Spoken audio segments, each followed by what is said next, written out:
Okusaba okwa Independence Night 2024 kubulako ennaku 22 zokka okutuuka nga kuli mu kisaawe ekisinga obulungi mu ggwanga Namboole nga 4 October era tosanye kusubwa ku mulamwa ogwa Reclaim and Claim. Ekakiri wa Kiso District gye tusanze Kasibante Jimmy akoze business ey'ebizimbisibwa ey'amaanyi nga byonna kuwabulwa okuva ku kanisa ya House of Prime Ministries International n'enjiri y'omusumba Aloysius Bugingo.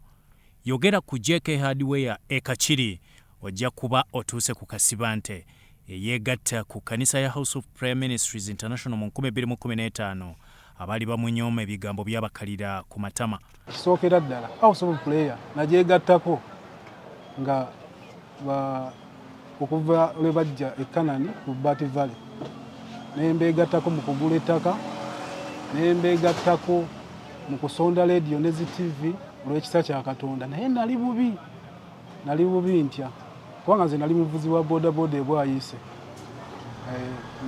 we namwegattirako naye nebaza Mukama olw'ebigambo ebirungi ate n'ekirala kyensinga okumwebazaako nti nali omu ku byobufuzi ebitatuyamba. Kasibante yeezuula okuyita mu kusiiba n'okusaba okulangirirwa buli ntandikwa ya mwezi nga yasooka mu kuvuga bodaboda naye kati ali ku ddala. Kubanga ate twebaza Katonda nti we tutandika okusiiba buli kisiibo kye tusiiba kwa House of Prayer kibaako omulamwa ne sizoni yaakyo. Buli mulamwa butuufu gonkoze bulungi siyinza kugamba nti guno mulamwa weeguti naye buli mulamwa musumba gwaleeta gubaako ekigendererwa woba ogukkiririzaamu n'oyingira okusaba n'okusiiba. Era Bayibuli egamba ekyengeri ng'ekyo tekisobola kuva watali kusaba na kusiiba. Twebaza olw'ekigambo Katonda kyeteeka ku musumba waffe Bugingo ekyokusaba n'okusiiba. Ebizimbisibwa bingi. Kasibante yasalawo okwesiba ku tiles ezeeyambisibwa mu kumaliriza ebizimbe ku buwabuzi bw'enjiri eva ku House of Prime Ministries International era bw'ati akuyita obutasubwa Independence Night nga 4 October e Namboole.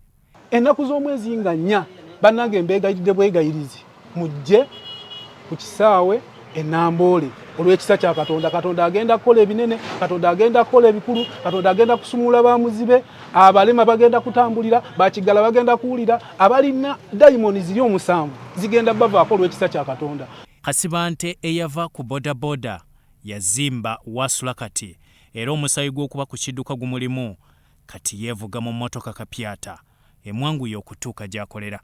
Twebaza Mukama ampadde wensula ampadde n'amayumba amalala ekidduka weekiri olw'ekisa kya Katonda. Katonda nkoze bulungi obutali butondo ffe waffe twali tetugasa kubanga nze njagala okubuulira nze ewaffe nga tolina kyosobola kwogera ne bakiwuliriza kubanga wali togasa naye Katonda atufudde ab'omugaso eri famire, atufudde ab'omugaso eri baneiba baffe, atufudde ekyokulabirako eri abantu.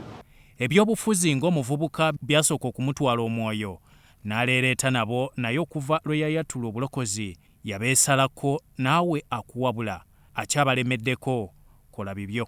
Naye ebyaddala nze omu ku bali bagenda okukubako amasasi ebwayisa kubanga esasi lyagwa ndowooza wansi w'ebigere byange naye olw'ekisa kya Katonda nadda ku Kanani ng'embeera ndaba etabuse naye we nagenda mpuliriza enjiri ya musumba Bugingo kati munnabyabufuzi ne wampa akakadde n'aŋŋamba jangu tugende tuyiwewo omubiri nga wagamba twebeereremu. Nze omu ku batasobola kwebeereramu kubanga twavuganga bodaboda nga bakuwa amafuta ga nusu mutwalo mwe ne mubagoberera abafa ne bafa abasigala ne basigala naye we neezuula ne mmanya nina famire nina okubaako kye neeyongera ne neezuula ne mmanya nti ebyobufuzi tebiina gye bigenda kunnyongera naye ayisaawo bibi. Bwe weegobako okwenyooma n'onyiikirira essaala ate nga bw'owagira omulimu gwa Katonda by'okola biraba omukisa gwa Katonda na bwe kityo nga 4 October Independence Night e Namboole tosanye kugisubwa.